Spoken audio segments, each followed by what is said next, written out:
Премьер-министр Кубатбек Боронов Токой чарба тармагынын кызматкерлерин кесиптик майрамы менен куттуктады. Урматтуу Токой тармагынын кызматкерлери, өкмөттүн атынан сиздерди Токой кызматкерлеринин күнү менен куттуктайм. Сиздер республикабыздын Токой байлыктарын сактоо жана калыбына келтирүү сыяктуу ардактуу иштерди аркалап келе жатасыздар. Анткени Токой адамзаттын жашоосун камсыз кылып турган табигый өзөк. Адамдардын жашоосунда Токойдун маани-маңызы күн сайын өсүп бара жатат. Табигый байлыктарды сактап жана көбөйтүү, өзгөчө Токой экосистемасына көңүл буруу республикабыздын ар бир жаранынын милдети болуп эсептелет. Токой чарбасынын кызматкерлерине токойлорду сактоо, жалпы курчап турган чөйрөнү коргоо боюнча абдан жооптуу тапшырма берилген. Токой фондун сактоо жана кеңейтүүнүн негизги аспектилери жакырчылыкты жоюу боюнча улуттук стратегияда, туруктуу өнүгүүнүн улуттук стратегиясында, Кыргыз Республикасынын Токой тармагын өнүктүрүү боюнча 2040-жылга чейинки стратегиясында көрсөтүлгөн. Токойлордун продуктивдүүлүгүн жогорулатууда, аларды зыянкечтерден жана оорулардан коргоо маселеси негизги орунда турат. Ошондой эле токойлорду өрттөн жана башка ар кандай бузуулардан сактоого чоң көңүл бурулууда. Ушул майрам күнү бул тармакта эмгектенген ар бир кызматкерге чын дилимден бекем ден соолук, бакыт, оптимизм, бакубат жашоо жана майрамдык маанай каалайм.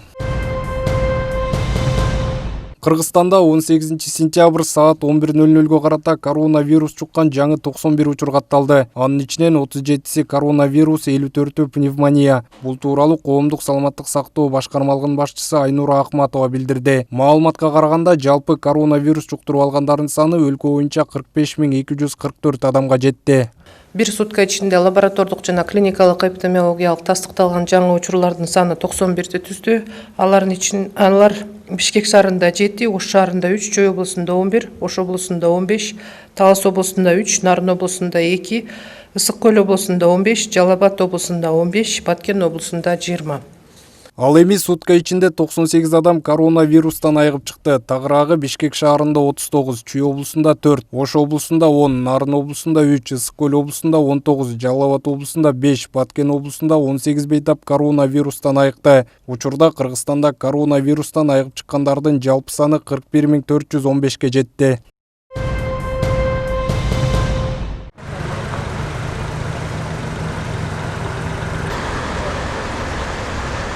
Кант шаарынын тургуну Амантай Мусакеев буга чейин эмдөө алган эмес. Бүгүн болсо ден соолукка кам көрүү максатында вакцинациялоо иштери жүрүп жатканын угуп, эмдөөгө келген. Бул жерде вакцинация болуп атыптыр. Укол сайт, эмеге жаш куракка карата. Аны эми алып коеюн дедим, мурда алчу эмесмин. Биринчи жолу алып атам да. Өзүмдө давление бар. Башка оору жок. Ден соолук берип турсун да, башка эмне кылабыз. Мамлекеттик санэпид көзөмөл борбору орусиялык өндүрүштөгү сасык тумоого каршы 119 000 даана Гриппол плюс вакцинасын алды. Анын 24 000 даана вакцинасын Чүй облусу боюнча таратылып, Ысык Ата районуна 3 000 чукул вакцина тапшырылган. Сасык тумоого каршы эмдөө этап менен жүргүзүлүп, алгач тобокел катмардагы жарандарга жасалат. На сегодняшний день по Исыкатинскому району Бүгүнкү күндө Ысык Ата району боюнча 3200 эмдөө дарынын дозасын алдык. Биздин район боюнча 17 ГСФ жана 27 ФАП бар. Бул эмдөө дарыларын биз медициналык мекемелерге таратып бердик. дали дозы, которые им положено.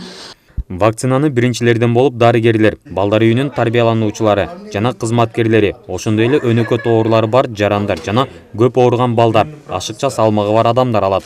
Сасык тумоого каршы вакцинациялоо иштери жыл сайын сентябрь, октябрь айларына туура келет. Прививаем людей, которые часто болеют. Негизинен бул дарыларды боюнда бар келиндер, кары картаң адамдар, жаш балдар жана иммунитети начар жарандар прививка катары алышы керек. Бул грипптен каршы дарыны биз көп жылдан бери колдонуп келебиз. Аны Россиянын фармацевтикалык фирмалары чыгарышат. Эң негизгиси эч кандай каршы көрсөтмөсү жок. 5 лет. Прививка называется Гриппол. Она сама российская. Ошондой эле каалоочулар үчүн вакцина алуу жеке клиникаларда да жүргүзүлөт. Наркы 600-650 сомдон тегерегинде белгиленген. Азат Байбеков, Күмүшбек Куттубеков, СТВ. 17 сентябрда 1 май райондук сотунда мурунку саламаттык сактоо министри Космосбек Чолпонбаевдин баш коргоо чарасы каралды. Соттун чечими менен ал 15 ноябрга чейин Бишкектеги номер 1 тергөө абагына камалды. Космосбек Чолпонбаев кызматтык абалынан кыянаттык менен пайдаланууга шектелип жатат. Ал мамлекеттик бюджетке 65 миллион сом зыян келтиргени айтылууда.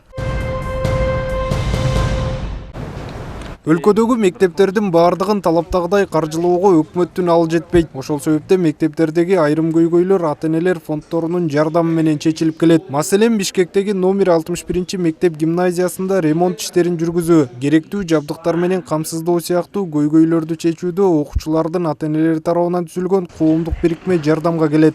За счет родителей мы сегодня... Ата-энелер тарабынан түрдүү багытта жардам алабыз. Мисалы, парта, компьютерлерди фонддун акчасын алдык. Ошондой эле фонддун каражатынын эсебинен коопсуздукту камсыздаган кызматкерлерге айлык маяна, мугалимдерге кошумча айлык акы төлөнүп турат. Миллионы налоги.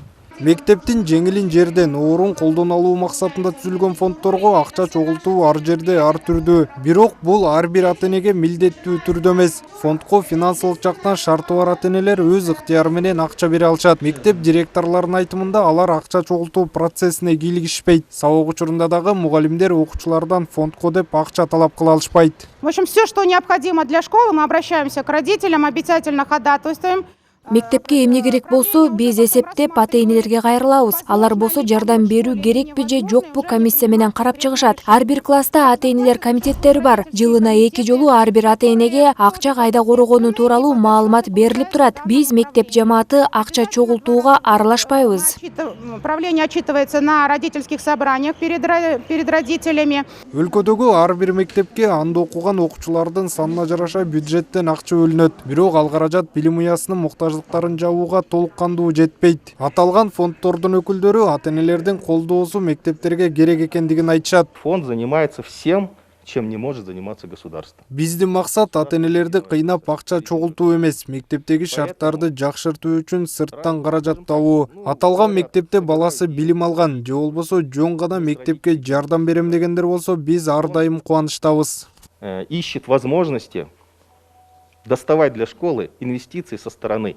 Борбор калаада 96 мектеп бар. Аларда бекитилген графика ылайык ремонт иштери жүргүзүлүп, материалдык техникалык базасы толукталып турат. Бул тууралуу Бишкек мэриясынын билим берүү башкармалыгы билдирет. Основные статьи расходов, они формируются таки из городского бюджета.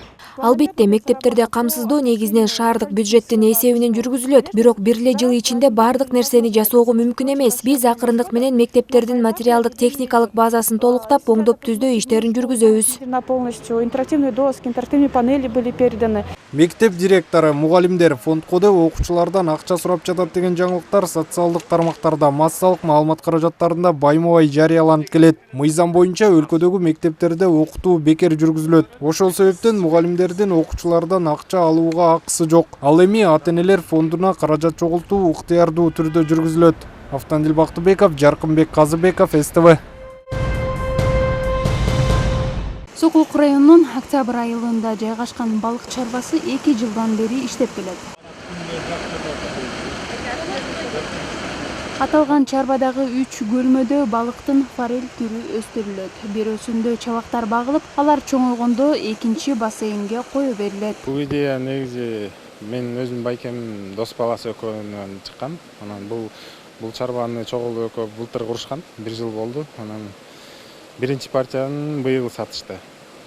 Биринчи партия сатылды. Азыр биякта болсо малектор өзүп атат. Булар буюрса кийинки жыл сатылат. Малекту Кыргызстандык эле, малек кезинде алабыз, 1 грамм кезинде. Ошону менен биздин прутка кирет. Бул пруттан 2-3 ай турат, анан чоң прутка түшөт. 1,5 жылдай турат. 1,5 жылда уже сатканга дайын болуп калат.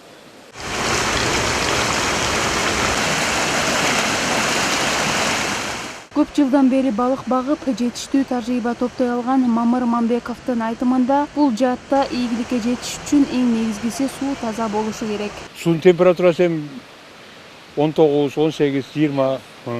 Биз неме кылып суу текшерген немелерибиз бар, аппараттарыбыз. Ар суткада текшерип турабыз. Жылуу болсо суу кошобуз. Суу проблема эмес бизде, суу жакшы. Канча мустак суу жакшы кирсе, кислород жакшы болсо, балык жакшы өзөт да. Кислородго карайт сууга. Анан мунун жакшылык жери өтө суу таза. Балыктар өтө даамдуу. Эми макташ эмес, аны жеген адам билет.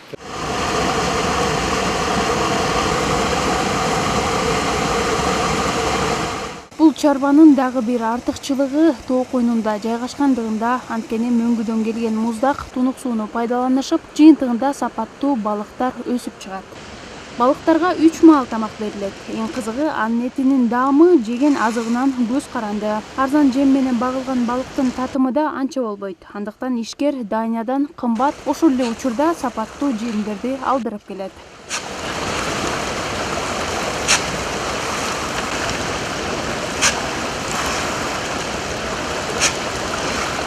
Балыкты жакшы болуш үчүн саат менен жем бериш керек.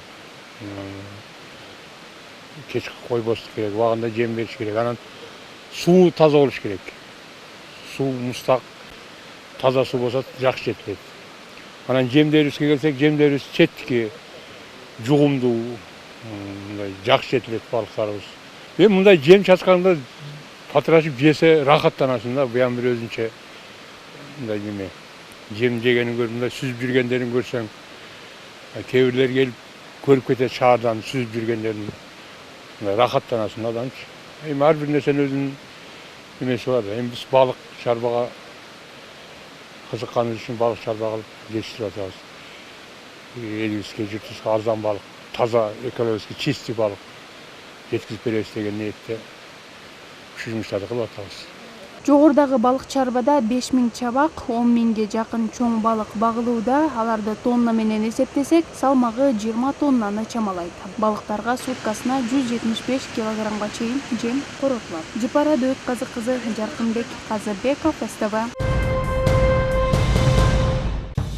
Белоруссия, Украина, Литва жана Польша менен чек араларын жабат. Бул тууралуу өлкө президенти Александр Лукашенко билдирди. Биз аскерлерди көчөлөрдөн чыгарып, армиянын жарымын куралдандырып, Литва жана Польша менен чек араларды жабышыбыз керек деген ал. РИА Новости маалымдагандай, Лукашенко Украина менен дагы чек араларын жапкандыгын жарыялаган. Ал эми башка басылмада Лукашенко биз батышта Литва, Польша жана бир тууган Украина менен чек араларды жабышыбыз керек деген. Белоруссиядагы шайлоодон кийин республиканын Балтика, Польша жана Украина менен мамилеси начарлап кеткен. Буга чейин Александр Лукашенко орусиялык кесиптеши Владимир Путинден куралдардын жаңы түрлөрүн жеткирип берүүнү өтүнгөнү кабарланган. Интернетте Гвинея Республикасынын президенти 83 жаштагы Альфа Конденин эмгек министрин көчөдө жүргөндөрдүн көзүнчө сабап жаткан видеосу тарады. Бул видео түркиялык басылманын сайтында жарыяланган. Маалыматка караганда, Гвинеянын президенти министрди өзүнүн милдеттерин аткарган жок жана жумушуна суук мамиле жасады деп айыптап ачууланып көчөдө сабай баштаган. Ал эми министр качып кутулган. Белгилей кетсек, Альфа Конденин кийинки президенттик шайлоого катышууну чечиши анын атаандаштарынын нааразычылыгын алып келген. Эгер Конде шайлоодо жеңип чыкса, бул анын 3-чү президенттик мөөнөтү болот. 2020-жылы март айында Гвинея өлкөнүн конституциясына өзгөртүү киргизүү боюнча референдум өткөргөн. Президенттин жактоочулары ал реформа үчүн шайлоого катышууга дагы бир мүмкүнчүлүк алганын билдиришкен.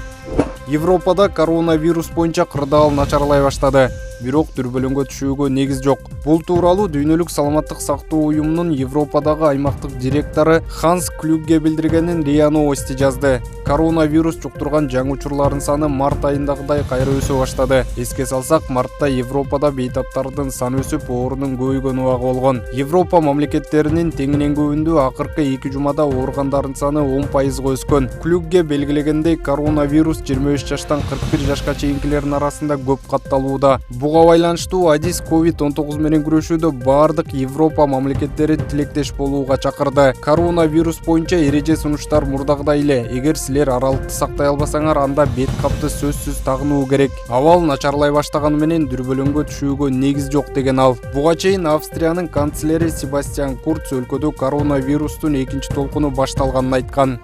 Бириккен Улуттар уюмунун баш катчысы Антонио Гутерриш коронавирус пандемиясы көзөмөлдөн чыкканын билдирди. Бул тууралуу чет элдик басылмалар жазат. Вирус көзөмөлгө алынбай кала берүүдө. Вирустун курмандыктарынын саны жакында миллиондон ашат. Учурда уланып жаткан COVID-19 пандемиясы глобалдык көйгөйлөрдүн узун тизмесинде алдыңкы орунду ээлөөдө, деди ал конференцияда. Көпчүлүк эмдөөдөн үмүт кылып жатышканын белгилеген Гутерриш пандемияга каршы дары жок деди. Ошондой эле ал жакын арада бул коронавирустук кризисти бир гана вакцина чечпей турганын айтты. Мындан сырткары ал адамдардын өмүрүн сактап калуу үчүн жакынкы 12 айда дарылоонун жаңы методдорун жана колдонулуп келген шаймандарды кеңирээк колдонуу керектигин кошумчалады. Гутерриш вакцинаны глобалдык коомдук өндүрүш катары кароону сунуш кылып, бирок баарына жеткиликтүү болушу керектигин эскертти. Джонс Хопкинс университетинин маалыматы боюнча дүйнөдө 30 миллионго жакын адам вирус жуктуруп, алардын ичинен 940 миңден ашууну каза болгон.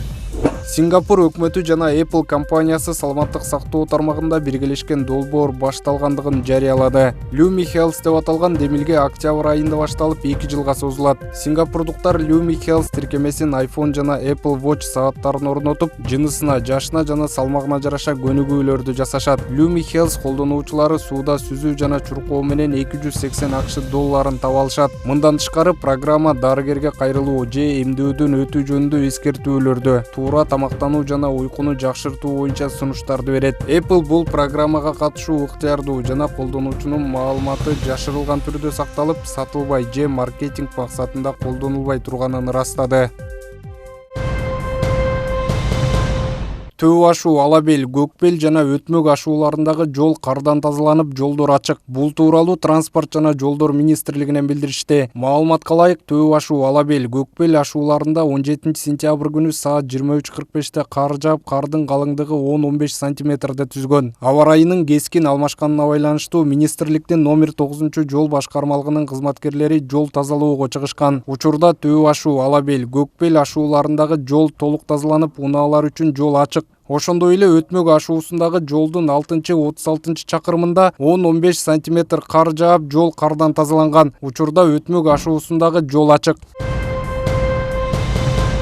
Эртең бүткүл дүйнөлүк тазалык күнүнө карата Кыргызстан боюнча ишембилик өтөт. Бул тууралуу Enactus Кыргызстан коомдук уюмунун аткаруучу директору Гүлбарчын Сүйүнова маалымат жыйында билдирди. Ишембилик эртең мененки саат 9:00дөн 12:00га чейин уланат. Дүйнө жүзү боюнча өтө турчу тазалык акциясына 180 өлкө катышат. Кыргызстан бул иш-чарага 3 жылдан бери катышууда. 2019-жылы жалпы ишембиликке 624 миң адам катышкан. Быйыл пандемияга байланыштуу 50 миң киши катышаары күтүлүүдө. Тазалоо иштери санитардык талаптарды сактоо менен жүргүзүлөт. Топтолгон таштандылар 3 түргө бөлүнүп чогултулат. Уюштуруучулар тазалык акциясына бардык жарандарды чакырат.